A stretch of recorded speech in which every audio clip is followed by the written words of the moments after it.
Good evening. We'll try that again. Welcome to this evening's Tegeder Talk. My name is Mary Beth Stein. I'm a member here at St. Francis Cabrini, and I'm part of the Tegeder Talks working group that organizes these events. And it's just really so exciting that we have Sister Ilia Delio with us this evening. It's so exciting to see so many people here. In fact, one gentleman, as he was walking in and he was navigating the parking and trying to find a seat, he said, "Man, this is like a spiritual Taylor Swift concert." So he said I could use that. I want to acknowledge that there are a good number of us in the room who have spent the last 9 months gathering each week, in each month rather, in book groups, reading Ilia Delio's Hours of the Universe book. So for 9 months, many of us have been reading this material, talking about it, digesting it, sharing it. And so it's just especially exciting to have her here this evening.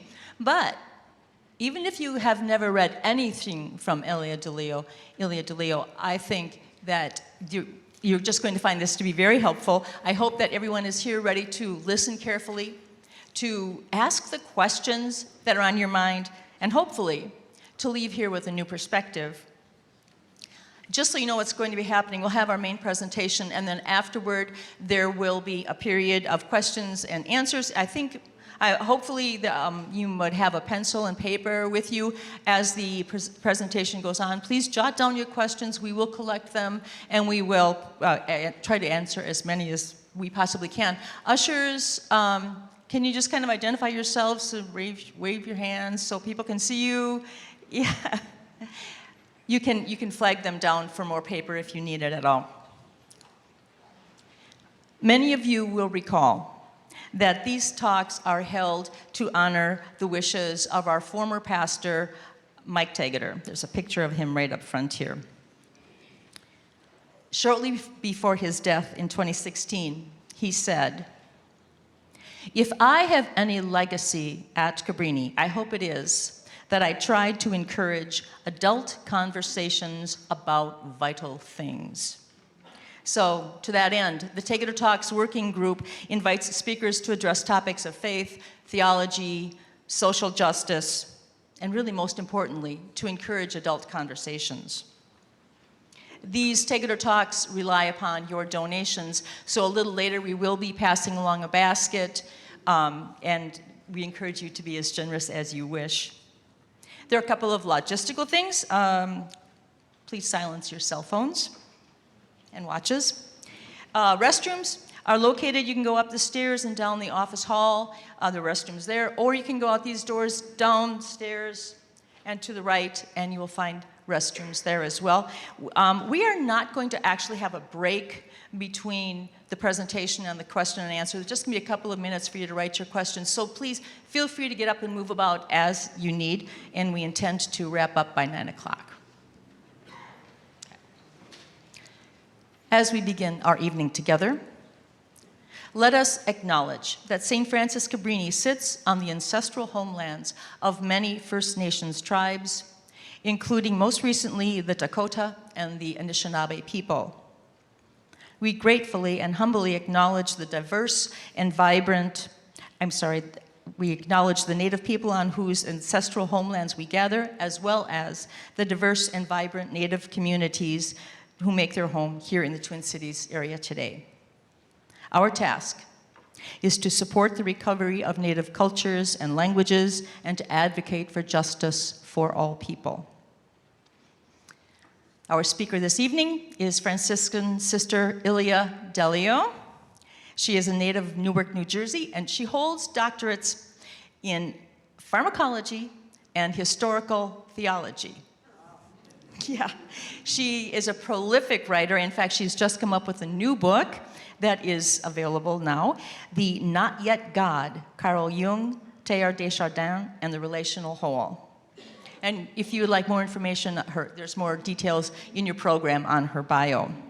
But I want to say that her amazing body of work brings together both science and theology and offers us a whole new way of thinking. So I'm very excited to hear what you have to say this evening. Let us welcome Sister Ilia Delio.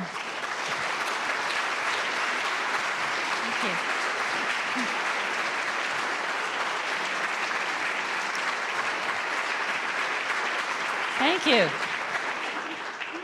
All right, let's see. I am not Taylor Swift, so I don't. All right, there we are. But I am so grateful for the song by Sarah Thompson. She is one of my favorite guitar players. So. It's wonderful to be with you this evening at St. Francis Cabrini. I remember being here about, I don't know, pre-COVID. That's all I can tell you, pre-COVID.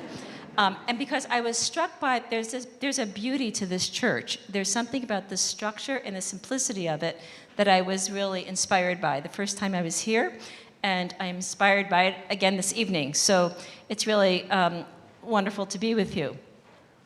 I am a theologian and a scientist, and so a lot of my work looks at the big picture.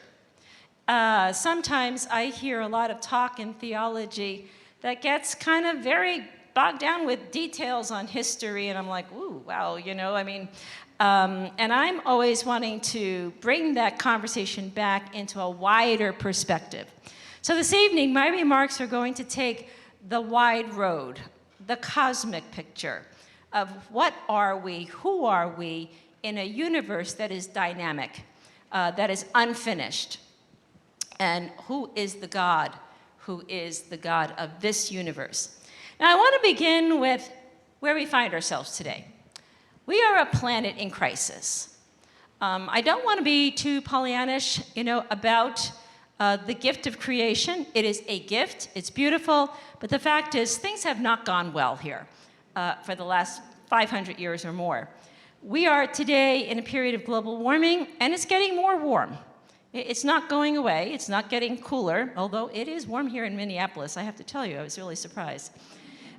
Because of warming, there are species that took millions of years to evolve that are being extinguished. They're depleted. Their niches are disrupted.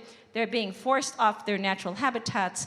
And along with that, for example, in the northern regions, we find sea levels rising because the glaciers are melting. And of course, the poor are being affected by this disproportionately. They're forced from their native lands to migrate into foreign territories. And I think we're a planet in crisis because we are a people in crisis. As the human person goes, so too goes the world. And a lot of my work these days is trying to understand not just this big picture of God or the big picture of the earth, but what are we? What are we human beings? I think we know what we are, but technology is actually giving us a different picture of what we are. So I think part of our struggle today is that a lot of our theology, even though we have made strides, certainly with Vatican II, and Pope Francis is really trying to push the church into the modern era. But fundamentally, our theology can be traced back to the Middle Ages. This was the cosmos in the Middle Ages. It's kind of lovely. It looks like a marble. You can see that this is actually a Hebraic sketch of the cosmos, but very similar to the Greek cosmos, with the earth at the center, and this place of heaven, God above, with the heavens and their God, and then the great deep below. In this universe, God was the perfect being, omnipotent, immutable, all-knowing. Remember in grade school, I know when I went to Catholic school, God is omnipotent, ubiquitous, Okay, so this God creates the world and ordains everything. So God was like a geometrician, like one who kind of mapped out everything. And a lot of people still talk like this. God knows what's going to happen. We just have to find out God's plan. Okay, let me know when you get it, all right? So the medieval world, in this world, we humans were here in the center of the earth. We were created by God on the sixth day, and we were created in the image of God. Therefore, we were considered the most noble creatures of earth. And given the task, you might say, of leading God, the praise of the earth in glory to God. Just a good thing. What's good about this picture in this earth center is that the medieval world had a place for the spirit, and that was in the cosmos itself. We were bodily creatures with spiritual beings, and that bodily spirit personhood was tied to the cosmos. So we would say, like, the big cosmos and the little cosmos worked well together. That's where people like Francis of Assisi, that wonderful little saint, I have a special attraction to St. Francis, but even though I don't have brown on, all right, don't tell the Franciscans, it's okay. But he had a sense of the whole universe as being filled with God, in his Canticle of the Creatures. We, of course, developed, excuse me, I'm dealing with a cold from my undergraduates. God bless them. But we're dealing, the theology of the Middle Ages developed in such a way, and here I don't want to put the onus on Thomas Aquinas, although he is the official theologian of the church. And Thomas was a brilliant theologian and philosopher. And a lot of his insights, were inspired by Muslim philosophers. So we have actually a strand of Islamic philosophy that runs through Catholic theology. And part of that strand was this kind of transcendence of God. That God was up, beyond us, with us insofar as God created us, but God is so much more than us. And we humans were here in the middle of the ladder, certainly higher than beasts and plants and stones, but less than heaven and angels. So our task was to journey from earth to heaven, and people still talk like this today, like, when I go to heaven, like, what will it be like when I go to heaven? Okay, let me know when the train's leaving, so I'll be on it. This changed, of course, with the rise of modern science. Now, I left out Galileo because, I don't know why, I just did. But Galileo was the Italian astronomer who basically confirmed what Nicholas Copernicus discovered, namely, that the Earth is not the center of the cosmos. That was the first big sea change. And Galileo said, Nick is right, we're not the center.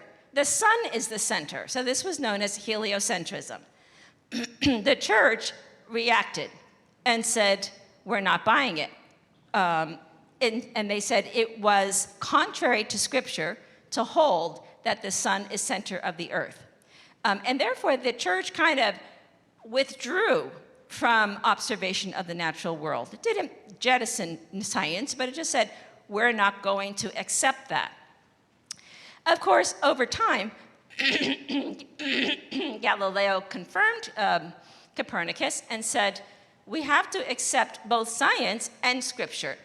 Galileo said, the Bible tells us how to go to heaven, not how the heavens go. The Bible is not a science book. But God began, scientists were like, look, religion has too much authority over what science is about. We're not paying attention to that church anymore, because now we can measure, we can observe, we can draw conclusions from our observations. So God began to be pushed out as an unnecessary hypothesis. And of course, this was furthered by and made into a philosophy, so to speak, by René Descartes, who was the Jesuit-trained mathematician who basically worried, as a Catholic, how we could have any certain knowledge of God and of self. And he said, if everything's changing, if the earth is changing, how can we know anything with any certainty? So he said, look, I think, therefore I am. Now we say, I buy, I am. But, but for Descartes, it was the fact that I have a thinking self, and I know that to be true. And therefore, that doesn't change, since I always know that my thinking self. So he split the mind from matter. That's basically what he did. So mind is the real stuff for Descartes. Matter is just out there. And he basically said, matter has no meaning, has no value whatsoever. It's only mind that has any value. It's the mind that has any kind of relationship with God. That was built into, of course, a system of science with Isaac Newton. Newton began developing Cartesian dualism into structures. And it was kind of very lawful structures. And these gave rise to what we call mechanical philosophy. So it was an artificial separation between mind and matter, between humans and cosmos. And you might say that God got pushed out of the world or just so far beyond us, sort of the God up there, wherever there is, but that's how we began to relate to God. And I think for Christians, it was a lot of fear built around guilt, sin, fear of death, the 4 pillars: sin, guilt, death, heaven, and hell. Well, that's maybe 5, but what Ken Wilber says is the self-thinking subject replaced the cosmos and created a crisis of transcendence, with no real space to transcend except through money, sex, and power, which is in a sense where we find ourselves today. We have a crisis of transcendence, and that has played right into the hands of artificial intelligence. But we'll hold that one off for a minute. Now, what happened with Descartes' world is that I think we got a split brain syndrome. Now, I hope your brain doesn't look like this. Mine probably does after traveling all day. But, here's basically, the brain has 2 basic halves, right? It has the left hemisphere, which is the hemisphere involved with analysis, reason, control, strategy, and science. The right hemisphere is involved with freedom, passion, creativity, yearning. And basically, the right hemisphere is the sphere of the brain that's attached to the senses and the body. So basically, it's kind of the receiver, and the left brain kind of processes information, and then the brain kind of comes out with some signals like, this is a chair, this is a desk, and we move out. And basically, by cutting this brain in half, Ian McGilchrist said our right brain became starved. Like we lost our attachment to the natural world.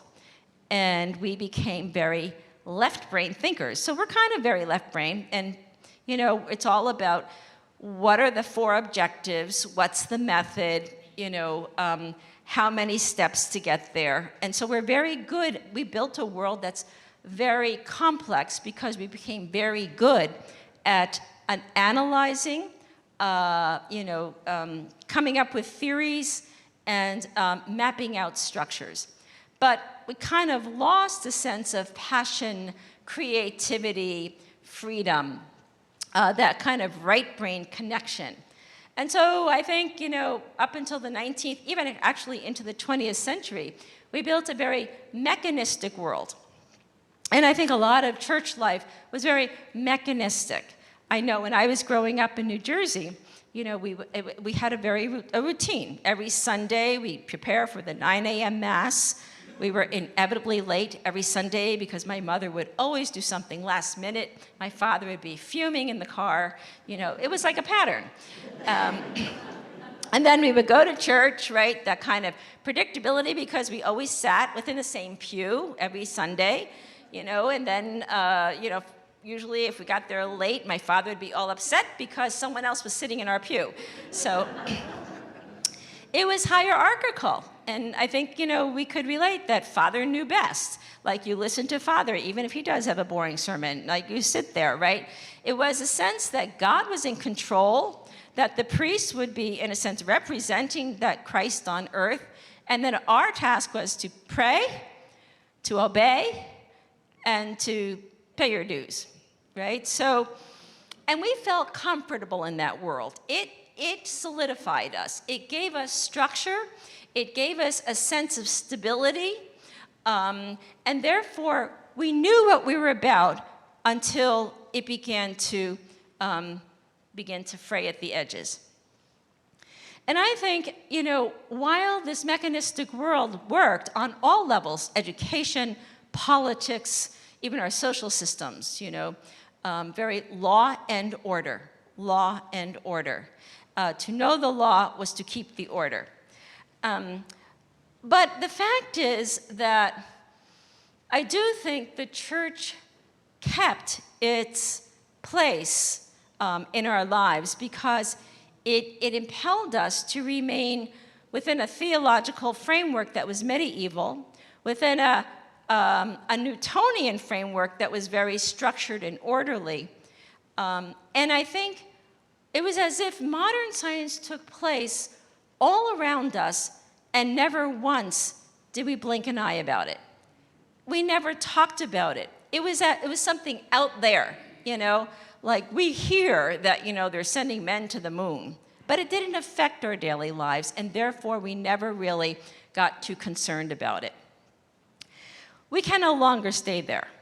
The separation between science and religion may be the most crucial separation that has taken place in the history of our planet. And unless we bring these two areas together, we don't have much of a future. And that's really what I want to, in a sense, help us through this evening. In 1988, Pope John Paul II wrote a letter to Father George Coyne, who was head of the Vatican Observatory, and he says, it's a really wonderful letter, and I really urge everyone to read it. He says in that letter, in part, we must ask ourselves whether both science and religion will contribute to the integration of human culture or to its fragmentation. For a simple neutrality is no longer acceptable. A divided community fosters a fragmented vision of the world. A community of interchange encourages its members to expand their partial perspectives and form a new unified vision. And I think what John Paul was getting at there is really summed up even better by the philosopher Alfred North Whitehead. In 1925, he wrote, religion will not regain its old power until it can face change in the same spirit as does science. Its principles may be eternal, but the expression of those principles requires continual development. And we have not done that. We've upgraded everything. Our paradigm shifts cosmologically have radically shifted. We even upgrade our computers. We upgrade ourselves. The one thing we haven't upgraded is God, and so we need a God upgrade, if I can put that way. So in order to, in a sense, enter into what does a God upgrade look like in the 21st century, I think we have to take just a little spin through the cosmos that is our home. So first of all, here's just to kind of alert us to the fact that there are basically three main levels of the new science. It's the big picture, cosmology, the small picture, quantum physics, and the complex picture, which is evolution. So we do not live in a static, fixed universe where we're the center. We live in a hot Big Bang universe, and even this is being, still thought through today. But what's most accepted at this point is that our universe is about 13.8 billion years old. Billion, right? We can't get our heads around that. That number is so astronomically large. It has some kind of beginning insofar as it, popped into space-time, but we don't know what that beginning is. It could be from a previous universe, an oscillating universe, a black hole. Scientists just don't know. They speculate. What we have to refrain from doing, and God said, ta-da, there it was, because that doesn't sit, of all the hypotheses, that is the least credible, actually. The universe, as we know, has been expanding from its beginning over long periods of time. Now, I want you to appreciate one thing about this universe. This is a rough two-dimensional sketch of the universe, but it's not a given. So our universe doesn't look like this. The universe is an unfolding of space-time. And that may be the hardest thing to get our heads around. It's not like it's here and we're in it. We are it. That's the difference. Now, it is expanding, and we know it because sometimes we're expanding with it. Maybe our best test that we are indeed part of the universe. Now, if the big picture, which was really, brought into a new view by Albert Einstein's theory of general relativity, if that, hasn't caused us to rethink things, then his law of special relativity also does as well. Basically, what we began to realize is that there's no such thing really as matter, like as substance. This is just stuff. What we began to realize is that what we call the stuff of the cosmos is really energy. So Einstein's famous equation was energy equals mass times the speed of light squared. So matter is, in a sense, energy packed into form. We're all little energy people, energy fields. And it got even weirder in the early 20th century when we realized that this energy is not easily, measurable, that it had a strange quality to it that we call quantum. And of course, scientists, I just want to tell you, in these paradigm shifts, it wasn't that Albert came in and said, I'm voting to out, Newton because the laws don't work anymore. I mean, they fought back and forth. These paradigm shifts did not come easily. We still hold to Newton's laws, on the larger level. This is, in a sense, the fundamental stuff of the universe. And it took a long time for scientists to begin to come to some consensus on these things. But quantum physics may be our greatest sea change. In other words, the fundamental stuff of what makes anything exist is a weirdness of energy. And it's weird because energy can exist both as a wave and a particle, what we call superimposed states. Everything is in a state of potentiality. In other words, nothing is real until we make an act of measurement, an act of consciousness. And that has brought everything into, and you're like, what? Like, I'm real, this desk is real. Is it? We can only say these things because we are conscious at every moment of that which we're naming. So here's my view of matter. It looks like this. This is probably what our bodies look like too. So, like Niels Bohr said, everything we call real is made of things that cannot be regarded as real. That kind of sums up quantum physics. Richard Feynman said, if you think you understand it, you probably don't, So what it does is it opens the place for mystery. I mean, that's one thing about quantum physics. It has the ineffable dimension to it. One of the findings of quantum physics is that something that scientists won the Nobel Prize for in 2022. And that is, if you take particles that have interacted and you split them apart, and you place one particle here on this podium in Minneapolis and the other particle on Mars, and if I turn this particle up 180 degrees, the particle on Mars will turn in the opposite direction 180 degrees. And you go, that's fantastic. We call this quantum entanglement. And basically, it's called non-local action at a distance. And the same principle, phenomenon, applies to now consciousness itself. That we can be thinking about someone that we worked with or that we lived with, and we're separated by a distance. My friend Pat, we were together for a number of years. She retired. She moved away. And one day I'm thinking, gee, I wonder how Pat's doing. And within half an hour, I got a phone call from Pat. And in the past, in Newton's world, we would say, what a coincidence, I was just thinking of you. Now we can say, we're quantumly entangled.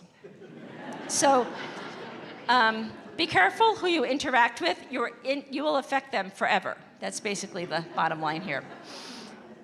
What we are discovering, though, and here's our basic reality. Matter is not composed of building blocks, but of interconnectedness. In fact, the nature of the universe is undivided wholeness. That is our fundamental reality.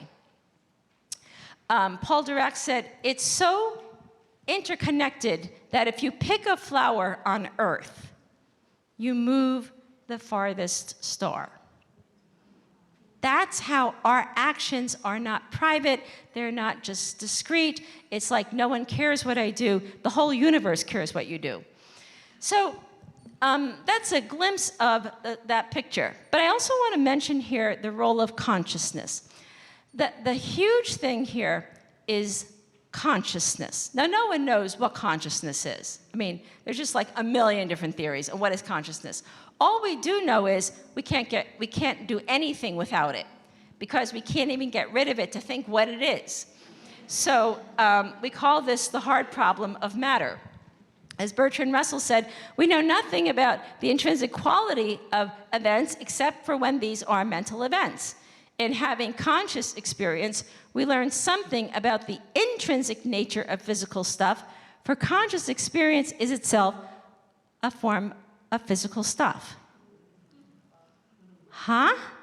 What? You know, seriously? Bertrand, what'd you drink for tea? Max Planck said, I regard consciousness as fundamental. I regard matter as derivative from consciousness. I regard matter as derivative from consciousness. We cannot get behind consciousness. Everything we talk about, everything we regard as existing begins with consciousness. No mind, no matter. Basically, that's what we're saying here. It's not that you can separate mind and matter. You can't, because without the mind, we can't even say whether or not something exists. Now, Teilhard de Chardin put it this way. He said, matter is the matrix of consciousness. That is, matter itself is the basis of consciousness. I want you to just, we could take any one of these points and spend a long time. Trees have consciousness. Birds have consciousness. Flowers have consciousness. It may not be our consciousness, but they have some kind of awareness, some experience of something otherness. Even chemical reactions, as Ilia Prigogine showed, have a consciousness, an awareness of what's going on in that solution. So Teilhard said, consciousness born of matter is always advancing in the direction of spirit. Spirit is the energy portion of matter. I think for so long we've talked about spirit, but I don't know if we've ever really considered what is spirit. It's the energy portion of matter, and matter itself is, in a sense, where consciousness is born and raised. So we have three things here that you can't pull apart: matter, mind, and spirit. But we've pulled them apart in religion. They're all over. Excuse me, I have to get some water. Right, so we have spirit is something, that's noble. Oh, I know. Yeah, I know. I usually have a stack of these by the end of the talk. And we have bodies. Even as we talk about theology, we have bodies and souls and spirits. We have, actually, Catholic theology still has a tripartite notion of the human person. But we have to reconceive that. We're just body, soul, spirit, where the whole thing is one, right? It's just one interlocking, entangled whole. David Bohm says, the notion of our reality as a whole should be to allow for an understanding how mind and matter, reality and consciousness are related. So we look separate, we seem separate, we act separate. We formed a world of separateness. So we have formed the most artificial world possible because nature, in its fundamental roots, is an indivisible whole. And we are part of this indivisible whole and share in the same cosmic process. Now, if the big picture, or I should say the little picture, is challenging for us, perhaps even more challenging is the fact that we are in a world of change. Evolution is a word that I know when I was growing up, it always had this kind of aura or this dark cloud over it, like we didn't evolve, maybe animals evolved, but God created us special. Evolution, the word simply means a world of dynamism, change, and process. It comes from the Latin evolvere, as if to unfold, like unfolding a scroll. So it's very consonant with actually what the universe is about. The universe is a constant formation of space-time. Evolution is the unfolding of matter, from simple to complex matter. Now, imagine if we were to consider ourselves as humans within this evolutionary story of life. Imagine a encyclopedia set of 30 volumes. Each volume has 450 pages, and each page has 1 million years. You think you're old. Yeah, you ought to check this book out. Volume 1 is the Big Bang. 20 volumes later, that means what's happening there? Just life in its elemental form. Earth forms. The Earth is a recent newcomer in the galaxies, probably from an asteroid collision, and beginning in sulfurous pools with small, microscopic life. Volume 22 is life. Volume 29 is the Cambrian period. And volume 30, which is our volume, the dinosaurs go extinct on page 385. I once saw a brontosaurus skeleton. I couldn't believe I was related to it. I was like, my God, you're kidding. Volume 30, mammals appear on page 390. Those are whales and elephants. Volume 30, page 450, the last line, and the last two words of the last line are human beings. That's us. And there's no period. There's no, thank you for reading this story. You are the noble center of the universe. We are the story. We are evolution on the level of self-consciousness. So we are the thinking portion of the universe. We are the whole universe. We are the whole story now brought to a level of complex thought. Therefore, how we go forth, how we evolve, depends on how we grasp the reins of evolution.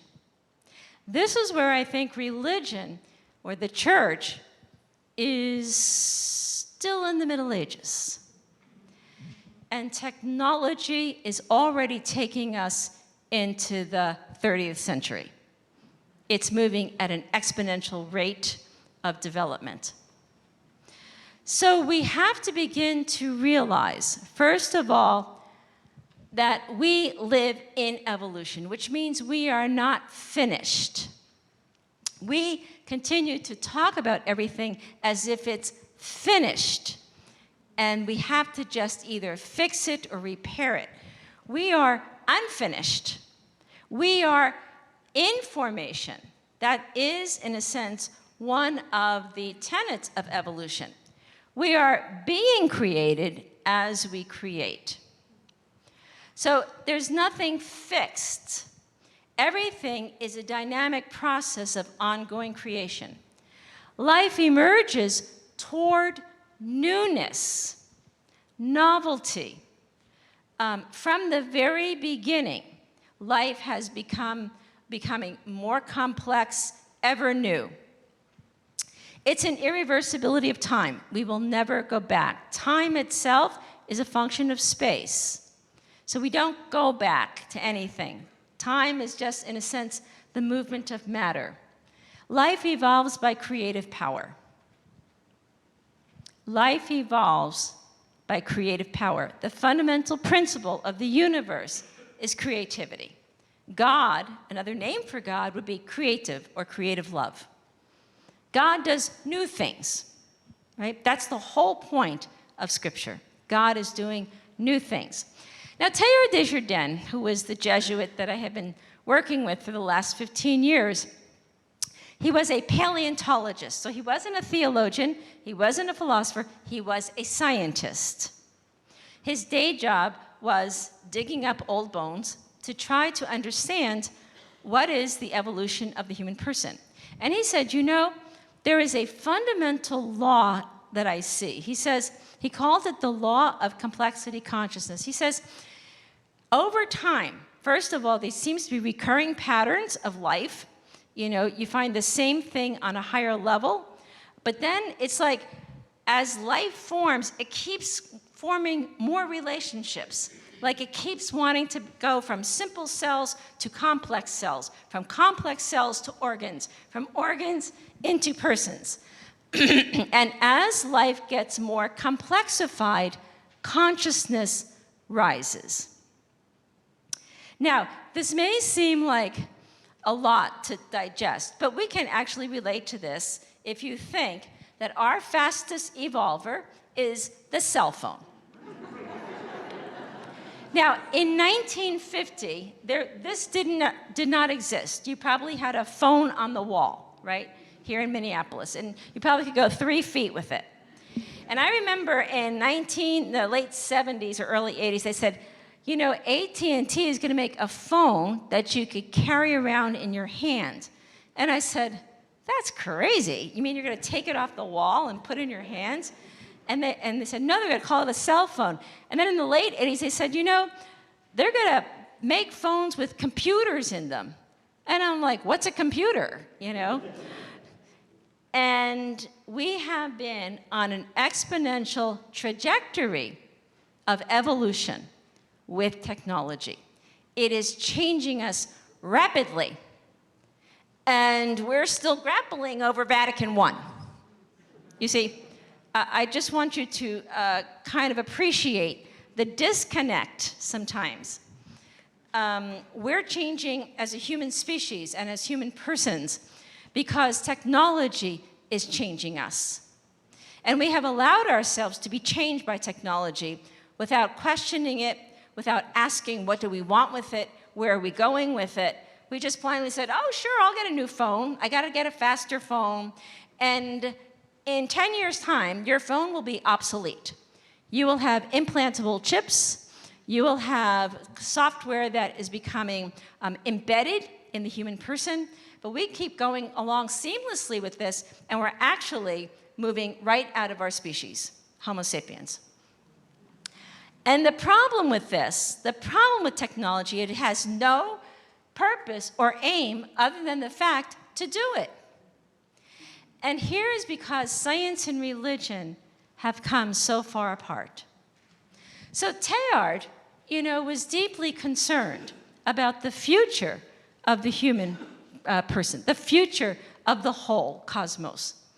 And he asked this question, who will give evolution its own God?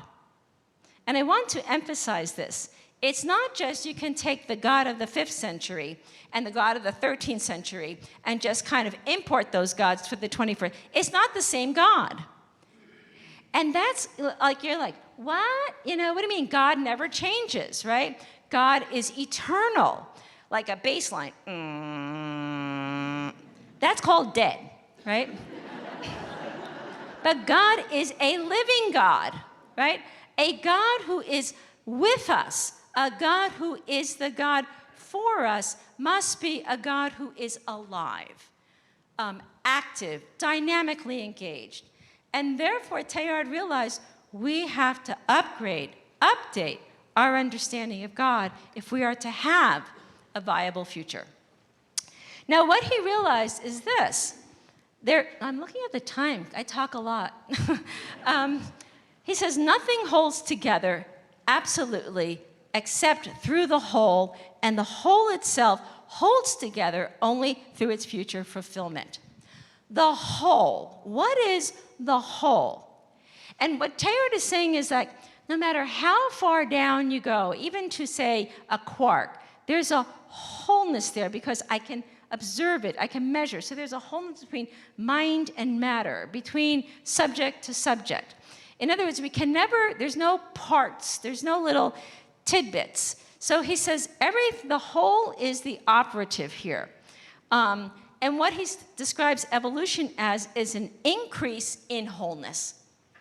An increase. We're never growing as fragments. We're never becoming little, dust balls. We're always growing into greater wholeness. Our world today is more whole, in a sense, because we have global consciousness. We're aware of many countries, many languages, many different religions than ever before. It's a new wholeness. So what holds the whole is really consciousness. Consciousness is increasing with complexity. And he called this whole of the whole omega. Omega, it's a great term.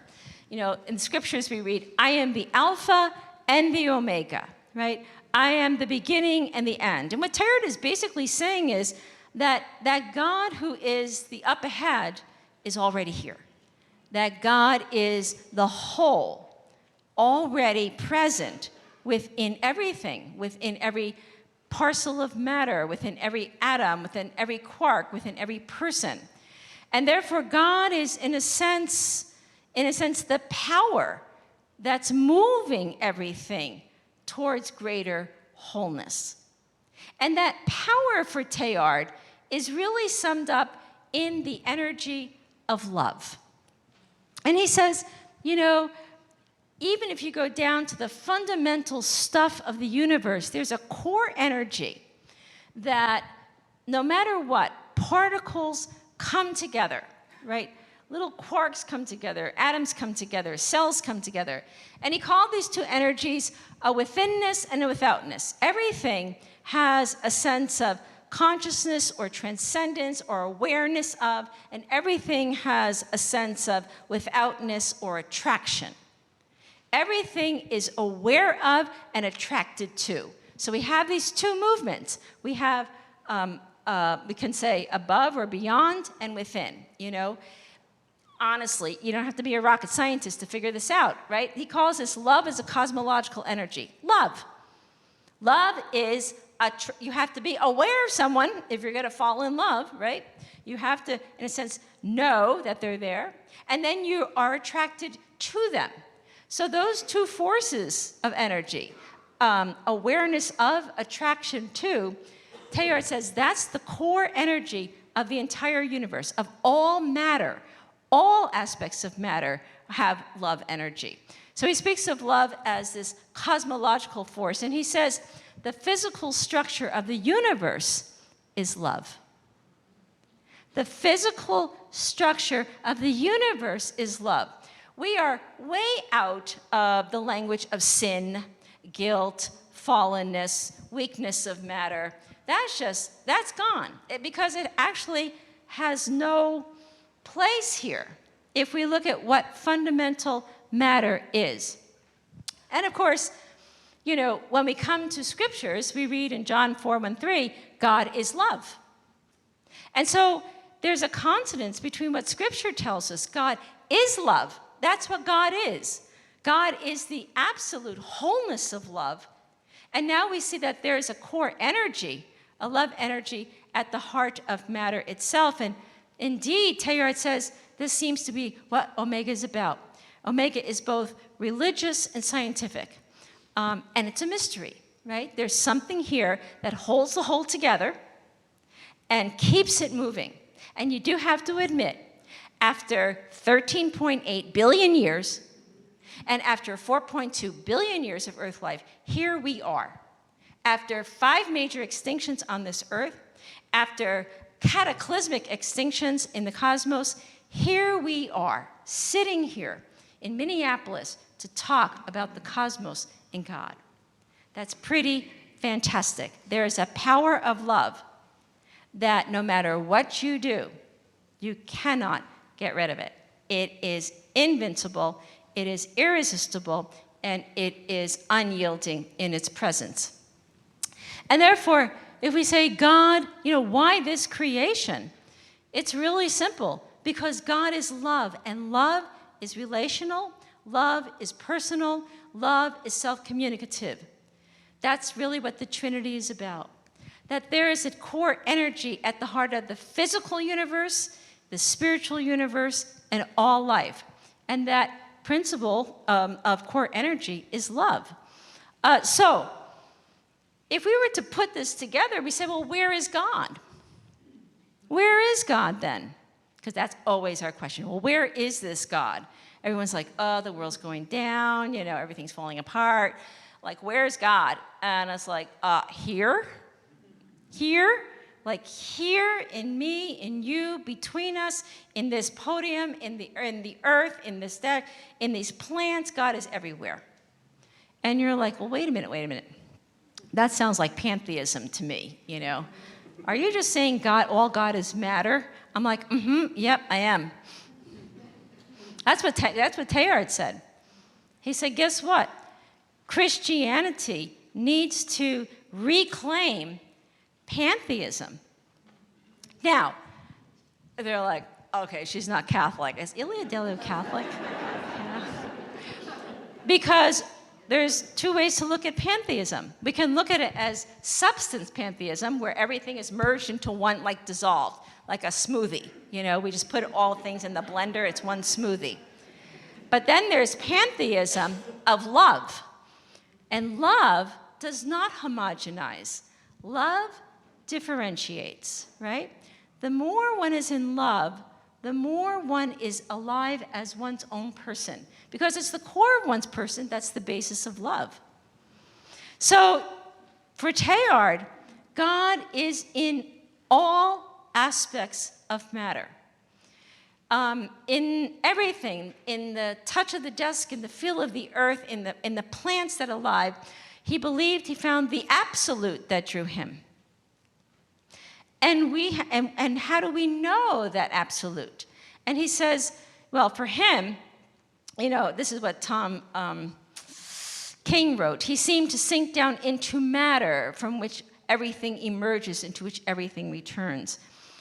When we, in a sense, know that this matter is more than mere matter, that this matter is the presence of love, we, in a sense, are united with it in love, and therefore we see that God is making whole in love everything that is. So I don't destroy the desk or the plants, and I am related to them. Because in love, we are together. We are one. And he says, there's nothing profane below here for those who know how to see. Maybe to put this another way, that God is entangled. That's a good way to put it. God is not something separate out there. God is the power of the whole within every whole. It's why I'm drawn to everything. Right? Because there's a wholeness that draws me. But God is always within and ahead. God is always the whole and the more than the whole. So what Teilhard is saying, so I want to just back up and say there's no God there who's not here. There's no God there. All that word God points to is the wholeness of every moment that we are aware of being in love. And that whole continues to form as we give ourselves over evermore to love. So Teilhard says, God and the world form a complementary whole, and the whole is in evolution. Which means your work here in social justice is fantastic. That's God in the making. That is, in a sense, making whole through works of love, bringing God ever more into the reality of God as God for the world. So that's what Teilhard is saying, that God is truly related to the world, and the world is truly related to God. God needs us to be God, to put it this way. God affects the world, and the world affects God. This is different from Thomas Aquinas. Did you realize that? Yes. Thomas Aquinas would have said, well, God doesn't need us. God is the creator, so God gives us life. But God doesn't need us because God's God. God is ontologically distinct from us. And Teilhard is saying, no, God does need us because God's wholeness in love cannot be complete unless God is loved. In other words, love is not one-sided, right? You can't just have, I love you, and no one says, well, I don't care about you. I'm not related to you, right? That's the beauty of love. Love always takes two. And where there's two, there's one, right? Out of two, one emerges. That's what Tegeder means by a God world in love. And therefore, he speaks about this God world in love in terms of the Christ. And sometimes I think we have language of Christ, and I'm not sure what we have in mind. Honestly, we have all sorts of doctrines and stuff going on. But for Tegeder, he speaks about Christified matter. Christified matter. He says the self of God is in the self-emptying of God. God becomes element. In other words, there's nothing here, nothing that is not filled with God. Not one thing. God is not found through opposition to matter or independent of matter, but through matter. Matter matters to God. That's the bottom line here. Matter matters to God. And that's what the Christ is about. So I think we have to update our Christology. We still live with Anselmian Christology. Like Jesus came, right, to pay our debt of sin.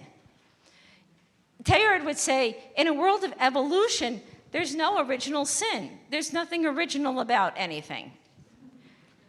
It's not possible to have original sin from one single couple. I mean, you can probably come up with, but we come up with all sorts of theories. It's just not compatible with what we know from biological evolution. So what is the meaning of Jesus the Christ in a universe that's still coming to be? Not Jesus Christ. Christ is not Jesus' last name, right? Jesus the Christ. So Tegeder opted for the scotistic notion that, which is more scriptural. Paul's letter to the Ephesians and to Colossians, Christ is first in God's intention to love. From all eternity, God willed to love another in a personal way, in a deep personal way, to grace and glory. Whether or not sin ever entered, Christ would have come. So the world is created out of love, it is created in love, and is created for love. In a sense, isn't that really what Jesus of Nazareth is about? Jesus comes about by way of evolution. I mean, it's hard for us to get our heads around that. Like Jesus of Nazareth, his blood, is born out of the carbon in the stars and the same oxygen and nitrogen that, elements are formed of. But he comes with a different mind, right? He comes with a new consciousness. I think in Jesus, he is the faithful Jew, but he has this deep awareness of God. And of course, where your mind is, there the rest of matter lies. And so in Jesus, we have this faithful Jew who has a radical sense of God, and that pushes him to do new things. So Jesus is like a new Big Bang. In Jesus, something breaks through, right? A new consciousness, a new awareness, a new centration in the universe, a new direction in evolution. We see now in this person of Jesus what we're about, what the big picture is. And therefore, I think Jesus gives us a sense of what it means to belong to a world of change, a world that is being formed. God is doing new things, and we have to become aware of who we are in this God of love, empowering us to make more wholeness of our lives and of the lives that are our world. Jesus did it in his own way. He was very disruptive. He disrupted established values. He said, basically, everyone is invited to this table. He lived from a level of non-dual consciousness. So I call Jesus a whole maker. There was no separation, really, between himself and others. Whether it be the Levite or the Samaritan, he saw all that are part of this whole as part of himself.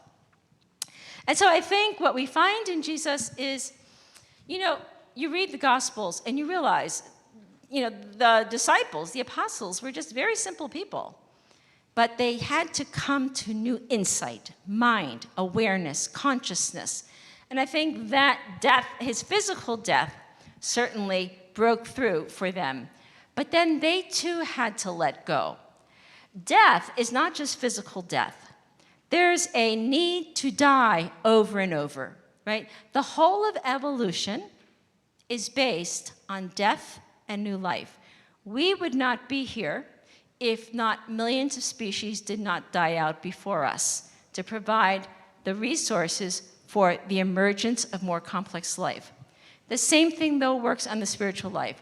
We have to let go and die sometimes for something new to be born. I think that's what Jesus invites us to, a new sense of selfhood, a new sense of what it means to belong to the cosmos. So I think Jesus is, in a sense, a symbol of the whole. How do we let go, right, in our own time? How do we come to a sense of belonging in a world of rapid change? I think Jesus shows us that we have to come home within ourselves. One thing about Jesus is that he has, as Carl Jung said, a psychic totality, an integrated self, which was, in a sense, that deep prayer, that deep meditation, that deep sense of God at the heart of his life, this process of individuation. I think salvation, from sin needs to shift to salvation through wholeness. We're too focused on what is fractured, what is wrong, and we're not sufficiently attentive to what are the holes being made. Am I becoming more whole in my life? Am I reconciled within myself? Do I have a sense of my mind and my heart being united? Do I have a sense of inner freedom? I think that's what the Christ symbol is about, wholeness and unity. I speak a lot more about this in my new book, but here's I think the bottom line to all these big terms here is that when we become home to ourselves, God is born in us out of an inner freedom of love. That's basically what we're saying here. That God, as we begin to love in more radical ways, we begin to make new wholes, and God is born over and over again. Do you understand what I'm saying here? That you cannot keep talking we can't keep talking about God within such a fractured world. We have an invitation to become whole within ourselves, to recognize that we are the Christ. In other words, that God's love is incarnate in our lives, that God is born through us when we live in love, which means living on the margins, which means living through deaths over and over. It may mean radical living, pushing ourselves to the edge. But basically, we and God are entangled together. God will not save the world without us. That's the whole point. And therefore, the evolution of God and the evolution of humanity cannot be separated. I think Jesus, brings us this in his own way. In the Gospel of John, he says, "Amen, the one who believes in me will also do the works I do. And in fact, will do greater works than these, because I am going to the Father." So Jesus recognizes the limits of his own earthly life, and he sends the Spirit, right? What is that Spirit but the energy of love? And that Spirit is to empower us to go beyond Jesus, to do new things. And that's why it's not about looking back and what was. It's about looking ahead and imagining what can be. And therefore, I think that this Christian life is a cosmic life. It's constantly living out of the places of suffering, death, and new life. It's a cycle over and over. But that's what makes us created co-creators. God, I guess I get a little nervous when we think that, all we have to do is do our part and God will do the rest. There's no God who will do the rest. We are that presence of God. We are that divine power now. That's the whole meaning of the Christ. And I think that's very hard for us to get our heads around because we're pretty sure there must be God up there, right? We're pretty sure there must be Jesus who's coming. No, I'm sorry. You're here and I'm here. And that's why we have a sacramental life. That's why we gather into community, because we are part of this process that demands our commitment to it. New wine must be put into new wineskins. We need a new understanding of what we are, because we are Christ in evolution. We are God's becoming. And we are going to be shocked, if technology takes us on a very strange trajectory of humanity and wonder what happened to us while we're worrying about, the church. I think our focus needs to shift. We have to start just really centering ourselves, first of all, on a God of love, empowering us to be engaged in love, loving wholeness into greater wholes. Faith in God is faith in the world for Tegeder. Do we have faith in this world? I don't think so. I think a lot of people have fear of this world. We want to get out of this world. We're constantly creating other worlds for ourselves. Faith in the world is faith in God. No faith in the world, no faith in God. So that led Tegeder to speak of a new religion of the earth. A new religion of the earth. What might the New Testament message look like in a world up ahead? I think one thing I do see is that religious people don't have a lot of, I count myself among them, imagination and creativity. Imagination. Imagine what might the world look like empowered by the love of God. What might it look like? Not just problem solving, I mean a whole new type of world. Stretch our imaginations, right? And I mean, that's what technology does. And we're called to have a technology of the Spirit, to allow our spirits to expand into thinking of a whole new world. Tegeder once said, the only religion possible in the future will be the one that teaches us in the very first place to recognize, love, and serve with passion the universe of which we are a part. To serve the universe of which we are a part, because that universe is God in evolution. And it's hard for us, again, to get our heads around this. But he spoke of the church not as a structure, but as a new phylum of love. And he said the last thing we should be doing is focusing on institution.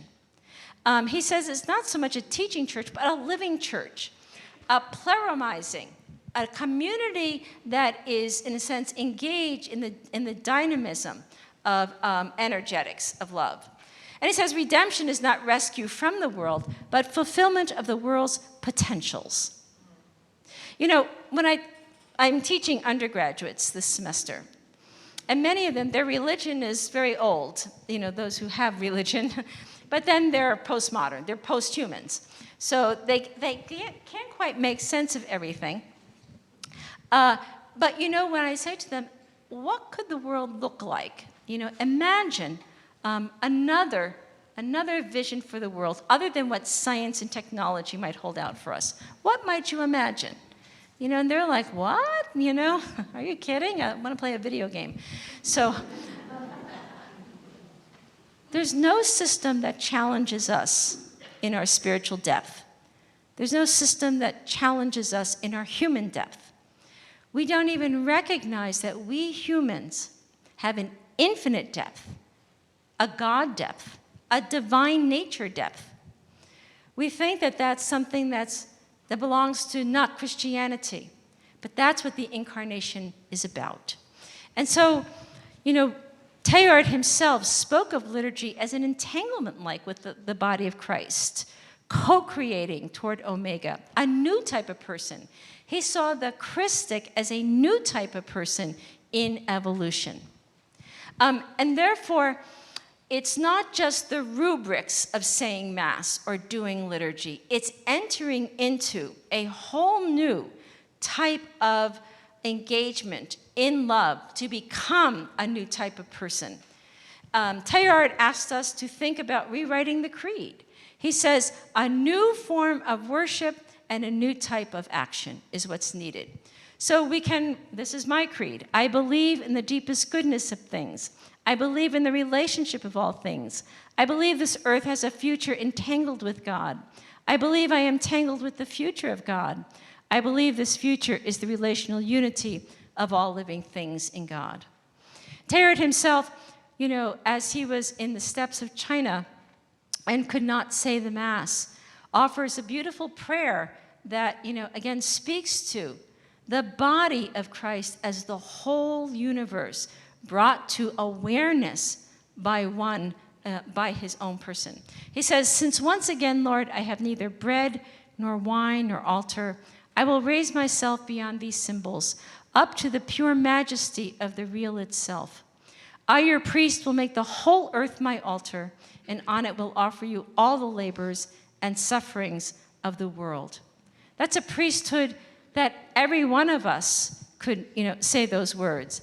And we can say these words as well. Over every living thing which is to spring up, to grow, to flower, to ripen this day, I say these words, this is my body. This is what I am here for. Everything about me is offered up, right, into this moment, in an act the best that I can to love in this moment.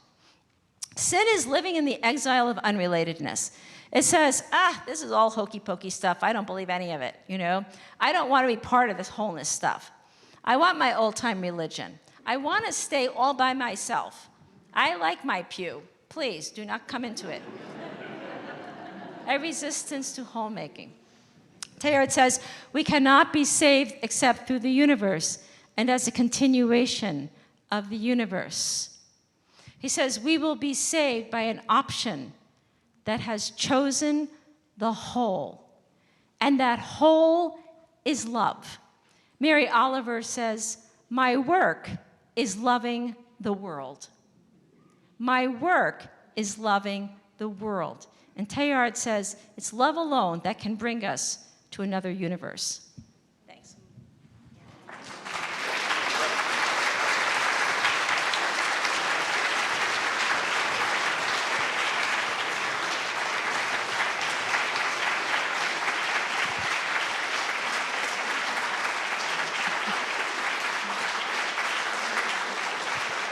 Thank you. Let me do this now. Thank you so much for that. There is so much for us to think about, so much to chomp on here. Right now, let's just take a few minutes, take some time to jot down your questions, and the ushers will be around collecting questions. And that also at this time, we'll ask the greeters to pass along the donation basket. If you would like to write a check, you can make it payable to St. Francis Cabrini. And then on the memo line, just put Tegeder Talks or just even TT. And if you prefer credit card, I believe our administrator, Mary Lou Sweet, she'll be up on the entrance up this way. And your generosity is just most sincerely appreciated. We'll take a few minutes.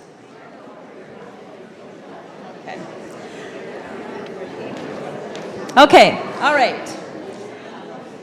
Are you ready? I'm ready. All right, we're going to get going here. So on that last piece. Yes.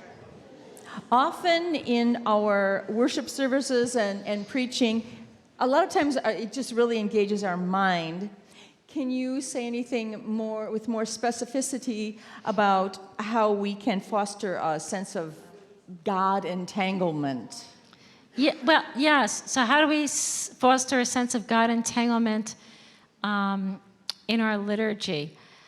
I think one is to be aware that we're not just individuals entering into this liturgy. That, first of all, it's growing within oneself an awareness of a deep intersubjectivity. I don't think intersubjectivity is something that is made.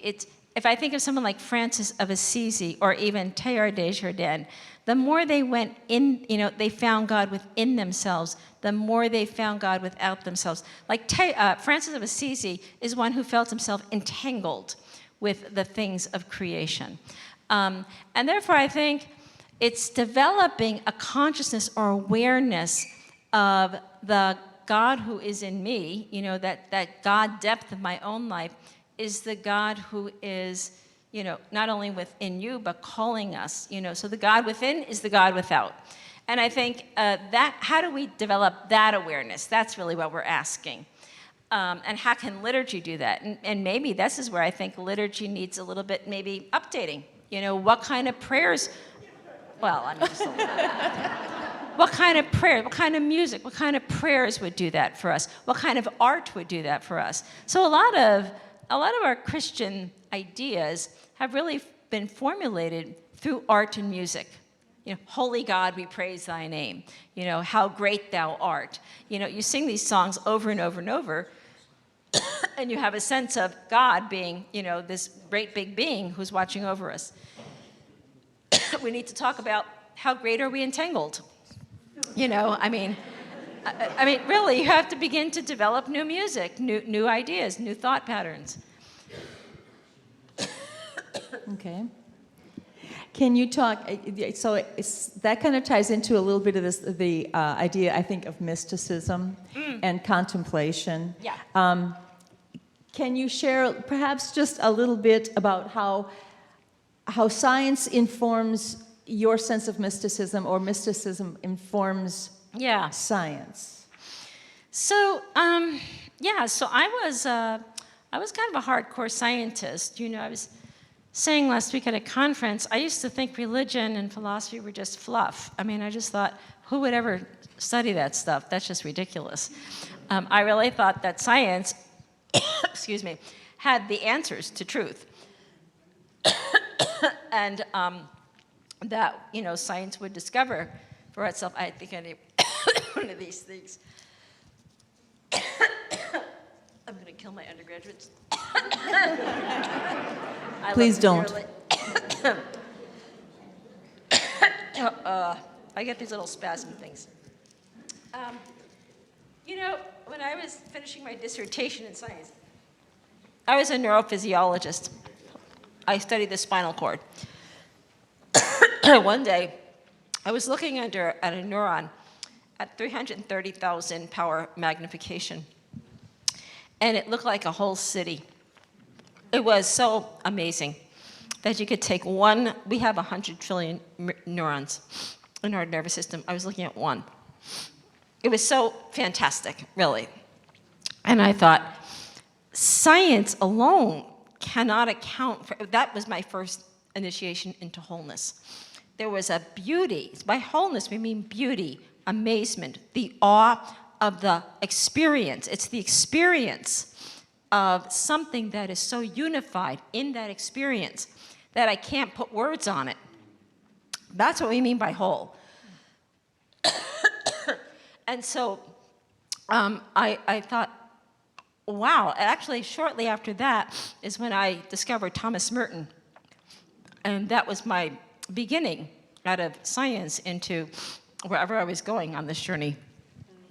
But I remember in my dissertation I wrote, in the simplest cell of life lay the mysteries of creation. And I had no inkling toward theology at that point. Mm-hmm. So there's something so here's what I want to tell you. We need to reframe science and religion within the whole. I would put it this way. Science is a form of spirituality. No scientist would admit that, maybe. But a true scientist is driven by the passion to know. They're driven by a passion to discover. In the same way that the spiritual seeker is driven by a passion to know, a passion to discover. Both science and religion are driven by the same things: passion to know, passion to discover, and insight. And therefore, if we can begin to see that science has like a lot of spirituality built into it, and religion has a lot of science built into it, maybe we can reframe these things around the whole, the experience of the whole that is our life. In other words, by whole, I mean the experience that science alone cannot give us the answers, religion alone cannot give us the answers, that we need these two ways of knowing together to get the fullest experience of what this life is about and where it's going. And I've grown into that over the years. I would have never told you that as a scientist, you know. So I do think, I don't know how to invite people into to seeing science and religion. First of all, I'm going to invite you to really become much more attentive to what science is telling us about our world. We have religious people, spiritual people, church people tend to, if they're not scientists, they tend to just put it out there. Like, it's too complex, I don't understand it, you know, I don't speak that language. And I'm saying, please, there's so much you can learn about the beauty of this world that is our cosmos. We have to begin to learn it. Because, anyway, that's way off your question, but go ahead. Oh, that's great. And maybe just kind of moving that a little bit into more the idea of consciousness, of growth in consciousness. Do you have any somewhat concrete suggestions on how the church can help move toward this growth of consciousness, this wholeness? Yeah. And I just want to add, by church, I mean both hierarchy and we, the church. Yes, well, I think we would do well. I think the church would really do well by taking a very long sabbatical.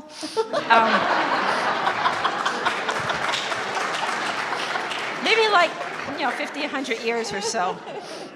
And I think our focus needs to shift. We are too object-centered, and therefore we're too centered on solving problems of the earth.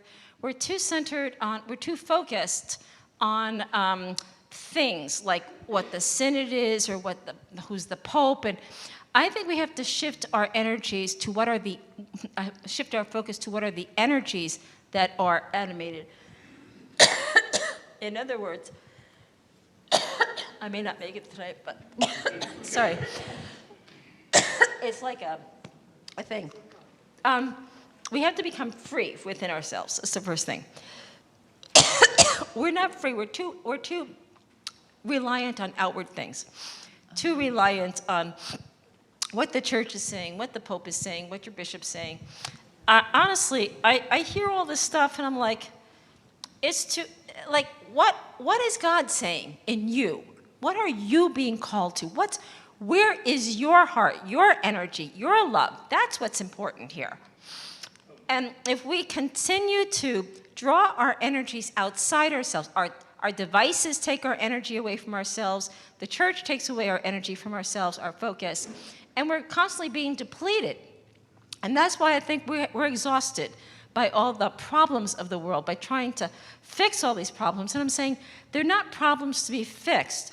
It's life to be lived. And we have to reinvent life, which means we have to reinvent our lives. And I want to just see us shift from this kind of outward focus to, when I say inward focus, the center, we have to be, in a sense, centered, why I think meditation, contemplation may be the most important things we do today, to really focus our energies within ourselves. The more we are focused, actually, the more our minds can expand. We know that there's a lot to show that contemplation enhances consciousness. It expands consciousness. The deeper you can go inward, the more you can expand outward. The freer you can expand outward. I think the less we are inward, in other words, centered in ourselves, the more we are reliant on outwards. And we're constantly wondering, where should I go? Who should I listen to? What problem should I solve? It doesn't, and our systems don't want us to be too inward. I mean, one thing about Jesus, he was inward looking, right? He goes to the desert, right? He deals with his own darkness first. He deals with his own, if I may use the word, brokenness first. Whatever was fractured in his life, he had to come to terms with that before he goes into public ministry. We have to do that same kind of work. And I think, when I see, who was it, Gandhi, who said, Christianity is a wonderful idea, but it just hasn't been tried yet. You know? I think I would place myself here. We're kind of Christian wannabes, you know? I think it's it's really an attractive, you know, but if we want to be Christian, it's not being in the comfortable center. It's not just having, you know, a nice community to be comfortable with. It's really living on the edge. A Christian lives on the outside of the inside and the inside of the outside. And if we're not changing those edges, you know, then we have to ask, you know, what are we doing? Because it's only on those edges that the love of God can emerge in a new way. We have to push those boundaries so that God can, in a sense, rise up in a new way, because we are aware that there is a whole, that there is something more here than ourselves. And we want to make that moreness alive by being inclusive, by being just, by being, you know, whatever it is that we do. So I think I would shift the focus of our attention. It doesn't mean that you don't have church structure, or that you don't, you know, we need some laws. We're a little bit unruly people otherwise. You know, we need some kind of, but we're too structured. We're very pragmatic people, very structure bound. I think, you know, like Francis of Assisi, even Teilhard, I think the people who are most creative live within fluid structures. They live within fluid boundaries. One of my heroes is Steve Jobs, you know, the founder of Apple Corporation. And Steve was a Buddhist, you know. One of his famous talks at Stanford was to think differently, you know. Here's to the crazy ones, the misfits, the rebels, those who who are considered, you know, strange pegs in little block holes. And he says, you know, those who can think, you know, those who think they can change the world are actually those who actually do so. That's what drives us. We're too small in our imagination, in our thinking. It's almost like we're like, oh, well, you know, I think it would be good if we had, you know, maybe Vatican III, but, you know, do you think we should vote on that? Or like what, you know? Sometimes you just have to get up and do these things. You think, you put it out there. It may not work. That's the whole point. We may be rejected. We may be pushed out. We may find ourselves on the margins. But where does life take place if not on the margins? That's where new things are happening, right? So all of this to say is, where are our energies? Where are our love energies? You know, what depletes us? What, in a sense, energizes us? And we have to live out of that new energy. And people often ask me, how do you do it? You know, like run a center and teach and run around the world. And I don't know, honestly. I think it's all the cough drops I eat. But I really believe God is doing new things. I truly believe that. And I'm not Pollyannish. I see the problems of the world clearly. But I'm saying, no, there's something much deeper here. And that wellspring, I want to drink from that wellspring. I don't want to live on the center of problems. I want to help bring those problems into a new future of life. I want to change them from being problematic to being new types of being, new types of relationships, new ways of seeing the world and being in the world. I think we really can do these things. We have the power. And that's what I'm trying to say. This is what Carl Jung saw. We are, in a sense, God in evolution. And I know it's hard for us to get our heads around that, but there's no God out there who's not here. And that God is you, right? That God in flesh is what the Christ is about. We are the Christ in evolution. We can live that and really live that. What might the church look like? I might be Pope, for all that matter.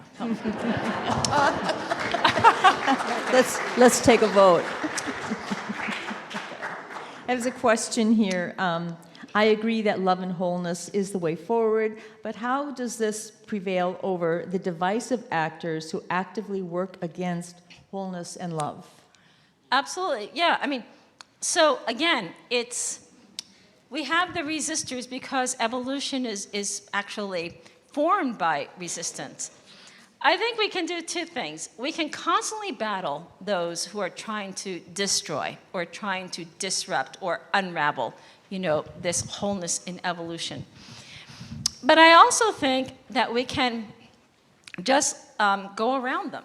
I mean, I don't think that constantly trying to win, Jesus, an eye for an eye, a tooth for a tooth. It just doesn't work that way. And I think we have to begin to love beyond the forces of resistance, or through the forces of resistance. Look, I mean, I'm clearly aware of the problems of racism and genderism and the many issues politically, how we're so divided, and even my own family, I have a political division. But I love them, and so it's knowing when to engage in love and when to let, you don't have to win every argument. You don't have to win every position. We have to set our priorities. What is most important? Is it important that we win the argument or that we win our position? Or is it important that we really strive to love, to see the good in one another, to love one another? I mean, that is what Jesus asks us to. As he says, everyone can love people who love them. I mean, honestly. The hardest thing is to love your enemy, right? The hardest thing. That's where the rubber meets the road. What does it mean to love our enemy in the face of opposition, in the face of rejection? That's the true test. And that's where we know, and that's the cross, by the way. So we're not called to love. We're called to cruciform love. It's the form of love that we will energize in our lives. Are we going to make it here? Okay. It's just creation calling. Okay. It's often very difficult to see that human consciousness is evolving. So when speaking to people who doubt that, what can we point to that illustrates this rising consciousness? Oh my gosh, there's just a number of things. One is, if we look over the spans, for example, of the last 50, 60 years, three eras. One would be the rise of religious pluralism. When I was growing up, I grew up in New Jersey. I thought the coolest thing was having a Protestant neighbor. That was it, I never heard of a Hindu or a Buddhist. I didn't know. My location was really circumscribed. We didn't go traveling like we do today. We didn't have the internet. We didn't have television the way we do today. So one thing is we've grown in consciousness of the plurality of our globe, and the rich plurality, I might add. Second is that we never talked about gender. You were just male and female. And that's the way God made it. So, the fact that we have now shifted in our understanding of personhood. It's not just like, oh, God made male, female, or trans, whatever. It is that personal identity. The whole notion of the personhood has shifted as not one that's given, but one that is on ongoing construction and, in a sense, a moving into. So and that's one. The third, it would be, I think, the question of race and ethnicity. I do think we're moving on, and I hope we do someday, beyond these ontology, what looks like white superiority. Let's just put it out there. The world was made for us, and then anyone who's not white, is just not quite invited to the party, or may just have a place at the last place at the table. That's just horrendous. And I think when I saw the movie Emmett Till last year, I was just heartbroken and shocked at the brutality of what we can do to another human person. That is just unbelievable. So I just want you to know that if we are called to a type of love that can change the world, the opposite of that, the absence of love, can destroy the world. It will not just unravel things, it will, it can put something into smithereens. And we have to know that we have the power to go either way. And it's shocking. And so Our consciousness is deeply changing. It will continue to change even more quickly down the road. I won't tell you what's going on in the world of technology because I don't want to make you fearful or frightful of things, but we're moving out of our species, Homo sapiens. I'm not telling you that because it's a cool thing to say. It truly is true. We're cyborgs. I mean, that much we can say. We're all being enhanced by some kind of device or instrument. And we're moving into, we are in post-human life. Post-human life is not something other than human, it's a different type of humanity. We've actually moved past the modern liberal subject and we're into a different form of personalization. You see it in younger generations, more the hyper-personal person or the hive mind, in a sense where one finds one's friendships, one's locus of identity and stuff like this. So we will continue to change. Last week in my class, we were talking about biohacking. Like Elon Musk is developing in Neuralink, putting chips into human brains.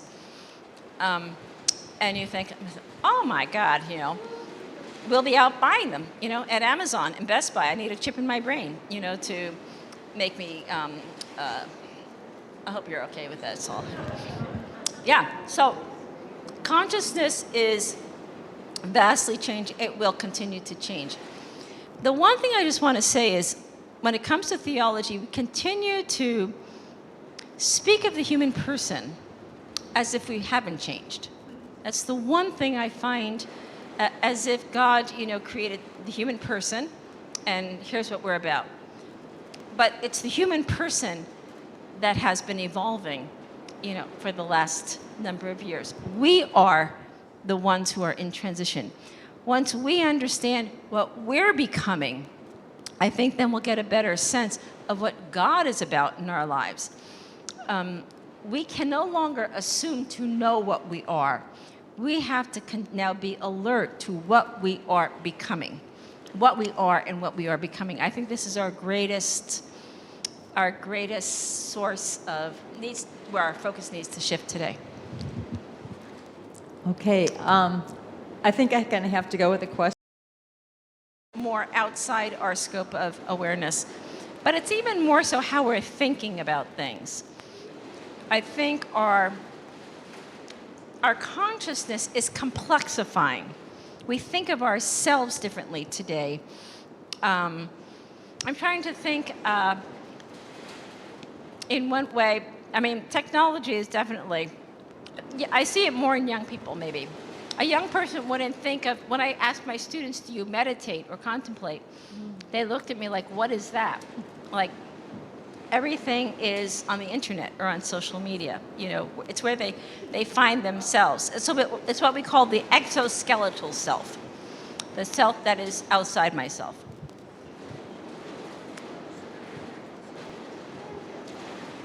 Okay, the weatherman next to me has reported that the storm is going to pass.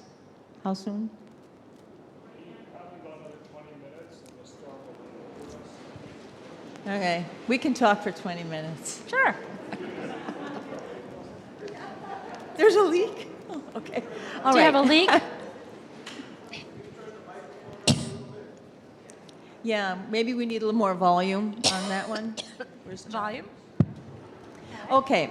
Actually, there are a number of questions here about love. How can we make the leap from sin theology to love theology? Is love always positive? Do we need a new theology of love? Can you make a distinction between healthy love and not healthy love? A lot of love stuff. A lot of love stuff. Well, love is one of those big words, that... And obviously, if you've ever been in love or fell in love, you will know for yourself that it is not a simple answer, right? Love has a mysterious quality to it. In fact, Tegeder calls it the most mysterious of all forces in the universe is love. Certainly, it has this attractive power. But, once two beings or two unities that have never before been united, once they come together, something new is forming from that union. And it's precisely because it's forming that it's not come into full being, that there's always that sense, that source of suffering, trial and error, misunderstandings, perhaps, wrong choices idea. It's always that questioning. Is this the right thing or not? But love is, it's mysterious. I always think to myself, isn't it amazing, like this person fell in love with this person? It's a mystery. People say, why did she fall for him? Or why did he fall for her? Of all people, he could have gone out with anyone, or she could have gone out with anyone. But there's something about love that's the completion of one in the other, and that's a mystery. In other words, there's something about this person that helps complete this person. Or there's something about this entity that helps complete this entity. And you know it when that love gives life, right? You may have your bad days. Love will always involve suffering. In fact, I think the highest love is actually is suffering for the other. In other words, it's a giving of oneself for the other. It's a beyond self. It's that strength of love that says, because you are, in a sense, who I am in my fullest, you complete me, that I am entirely for you. So I do think that, for the spiritual writers of the Middle Ages, the highest form of love was sacrifice, was self-sacrifice, even martyrdom for that matter. I mean, in terms of God, in terms of church, in terms of spiritual life, it would be, if I say I love God, well, that love of God can be, I love God because God is good to me. That's a very simple form of love. But I can love God because, because God is good, God is worthy of love. Or I can just, there's something in me that just wants to love God to the nth degree, right? And there's something, I don't know, love has a mysterious, it just draws you. And probably I don't think love requires an explanation, or too much of an explanation, because it's an energy. I guess that's what I want to emphasize here. Love is not a concept, it's an energy. And it's an energy that binds together. And since you know when love is alive, when what you are bound to lifts you up, that's what the Spirit is about. The Spirit is that breath of life. So you, in a sense, your life is enhanced by that love. And we know when love is dying or diminishes, we ourselves are depleted. We, in a sense, withdraw. We in a sense, move inward. So I think love is, when we say it's the core of the energy, you can see where love around the planet is sort of lacking today. I mean, this is a planet that is deeply wounded and divided. You might have little pockets of love, but it's not enough love to move this planet to a new threshold of life itself. And I think we have to be careful. I mean, although I'm optimistic about things, Tegeder said, we have the capacity to destroy this earth. We have the capacity to not just wear it down, but to really annihilate things here. And therefore, if we're not attentive to the energies that drive our lives, to the energy of love, and we just, kind of treat love as an emotion or just a conceptual idea and don't realize it as the core energy, then we can choose, in a sense, against love. We can choose in a way that may further divide this planet. So I do think the concept of love as the core energy of life needs to be highlighted. It needs to be brought into a greater focus. Maybe to begin to read the Gospels through that lens of the love as the core of what Jesus was about. That might be a way to do it. In other words, to shift how we're doing what we're doing, to shift how we're thinking what we're thinking about. I want to get ourselves thinking of, get ourselves out of thinking we're in this crisis situation and we've got to solve the problems or we're not going to make it. To thinking we are in an unfinished universe, God is doing new things, and we are the vessels of God's creative love. And I think if we begin to find a new power, a new freedom, to do crazy things. I mean, you might get called on the carpet, but so what? Wouldn't you rather be called on the carpet than sit home you know, and be all protected and, you know, just like, I didn't get too involved. That's great, you know. So, I mean, what's worth living for if it's not worth dying for? Honestly. You know, we live backwards, and we should live backwards. What's worth our lives? That's the question. What is worthy of our lives? If we stay too close, too protected, why? What do we think resurrection is? You know, I'm just going to stay home and I'm going to take care of myself, and then I'm going to die and go to, well, where do you think you're going to go? Resurrection is living on through the relationships of our loves. We live on in this universe by the imprint of love that we leave behind. It's how you love that makes the difference in what you become for all eternity. That's the whole, I think that's another way of reading the New Testament, by the way.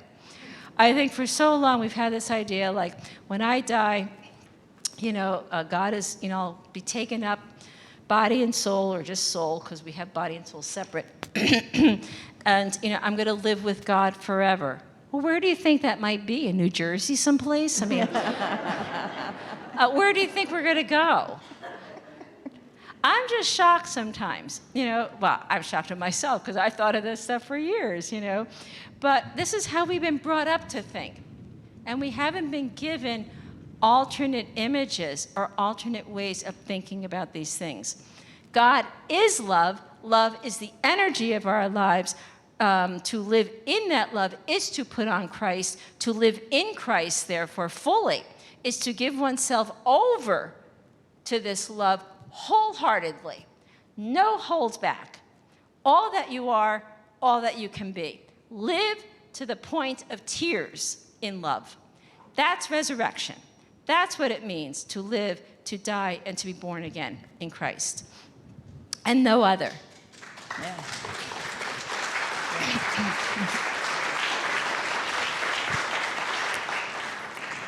Thank you for that.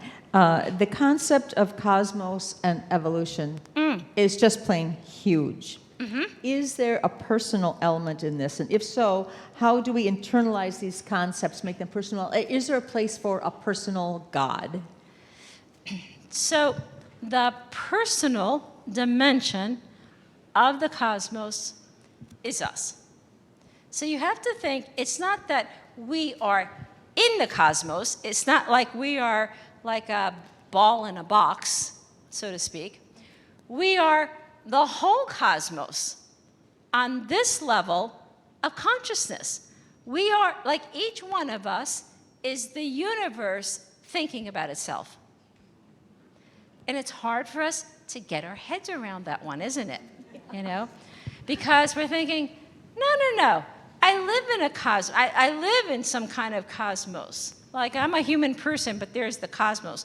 I'm like, no, the cosmos is the whole of the elements, the stars, the hydrogen, the nitrogen, the oxygen, all the cells, the amoebas, everything. All of that stuff taken up over time, over and over, getting more complex life, until one moment in time, this more complex emergence comes about. It's called the human person. And that's us. We are the whole universe on the level of self-consciousness. So the personal dimension of the universe is us. That's why even when we use language of creation in liturgy, I often get the sense, because I had the same thing, that there is this thing called creation that we're in. But science is saying, no, you are it. That's the whole point. You are it. Tag, you're it, you know? That's why our actions make a significant difference to the welfare of the earth, to the future of earth life. We are this earth, we're the universe now on this planet Earth that on the level of consciousness. It's all, in a sense, a continuum, because no cosmos, no earth, no cosmos. No human, no earth. No earth, no cosmos. It's all one. It's all one lineage. One long, one big cosmic family. And that's what it means to belong to the cosmos. I do think this is what Pope Francis is trying to get at in Laudato Si. Like, this language of interdependence, it sounds sometimes like very inviting and poetic and seems nice. You know, we can get together and have a barbecue. But it's so much deeper than that.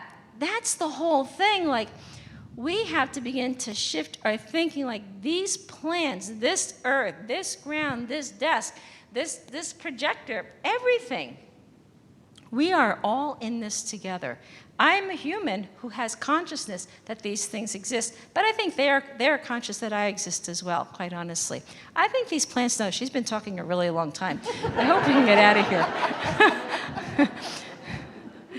I actually talked to my car. You know, my car was sick last week. You know, I felt so sorry for her. I call her too, Bonnie. Yeah, I don't know how many people talk to their cars, but I have a loving relationship with my Camry, my 2014 Camry, and she had to go for, you know, she was leaking water and stuff. I said, I felt like she was in the ER. So I said, my car's in the ER. People are like, what is wrong with you? You know, but see, we treat things as things.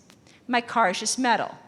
That's just a stand. This is just a block of wood, you know. This, it's just a cable. Just a cable, just a block of wood, just a piece of metal, just a plant. These things, I'm a human. I'm special. I'm saying, no, you don't get it.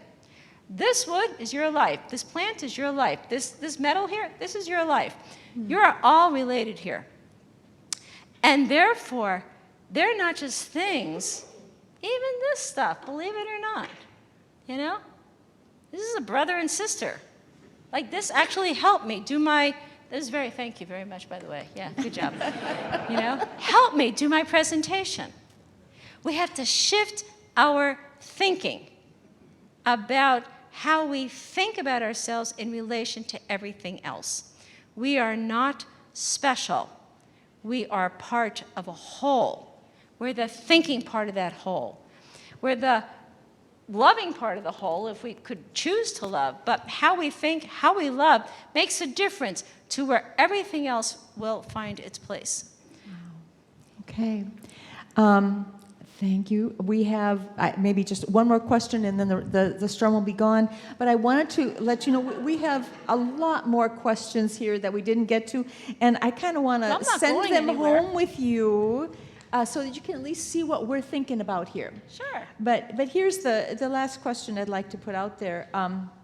You have written that we must evolve or be annihilated. And sometimes it's just not really clear which way we are headed. So for the last question of the evening, could you tell us what gives you hope? I think what gives me hope is precisely the fact, again, as I've said, you know, a few times now, I don't think we're not in finished systems that are failing. We're in unfinished systems that are being created. We have to shift our thinking about things. That's number one. Second is, we're not doing this on our own, and God is watching over us. It's God who's working through, empowering us, and luring us to think new, to create new. So I think the more open we are to this power of God, who is love, within us, the more we can be free. And I think what we lack is freedom, quite honestly. And I think without freedom, we're fearful. And I think a lot of people are living in deep fear, deep anxiety. They feel the instability of the world. The world has always been unstable, quite honestly. That's how we got here, you know. Chaos is a good thing. So it's not the problem. We're the problem. It's how we're thinking about structures and assemblages. I have hope because I really believe that God's love will not go away. I really believe that the love of God will continue to do new things, even if we destroy this entire planet. I once read was about 2 years ago, there was a fire in Australia. And remember those terrible fires? I think it was in Perth. And this man wrote how his backyard was charred, black. Everything was just charred to the nitty bone. And then he went out to this tree, and there was one small green leaf on the tree. And that was a sign for him that life had not ended. And that's what I think. I think where there's God, there will be one small green leaf on the tree of life, and that life will continue to persist and to push on in love until one day, that love does, in a sense, emerge in a full flowering. I think with God, there is no failure in love. If you put your hope and your trust in God, who is love, we will find that new future that we long for. We will find that new world that we long for. It may cost us our lives, but hey, you got to do something, right? You got to live for something more than just getting up and going to Dunkin' Donuts, which I do love Dunkin' Donuts, but So live to the full. Give it your best shot this day, this moment. That's all that God asks of us. Give it your best shot. It will find its way. God never promised like it was going to be just a straight path. I don't know where we got that thinking, like it's going to just be like just going down like the major highway and getting off at an exit. It's a winding curve. It's the cross all the way. The whole of cosmic life is suffering, death, and resurrection all along the way. The symbol of the cross marks the cosmic journey.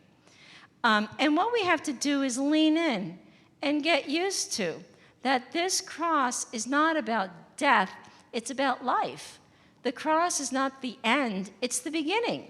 That's the whole point, I think, of the Christ event. And it's like lean in, let go, lean into the flow. Things don't work out, guess what? There's going to be another way. The beauty of a quantum world is we live in a world of infinite potentialities, infinite. So if something doesn't work, be assured there'll be a million other possibilities. Don't get stuck, to say, oh, we tried, it was over. We tried to have Vatican III, it didn't work. We tried to make Ilia Pope, that didn't work either. So it's all over, it's all downhill. And I'm like, get up, right? It's a new day. Honestly, find your freedom in love. That's our hope. That's where God is. I do think, in the book of Revelations, repeating Isaiah, see, I am doing new things, a new heaven and a new earth. That book of Revelation is a vision of something more than, up ahead. We don't know what that more is, and that's what technologists understand. We have to be part of what that more becomes, and we can do it. We have it within us. We have to trust that power of God within us. Let go into that love, become that love, and that love will be the future of this world. Thanks.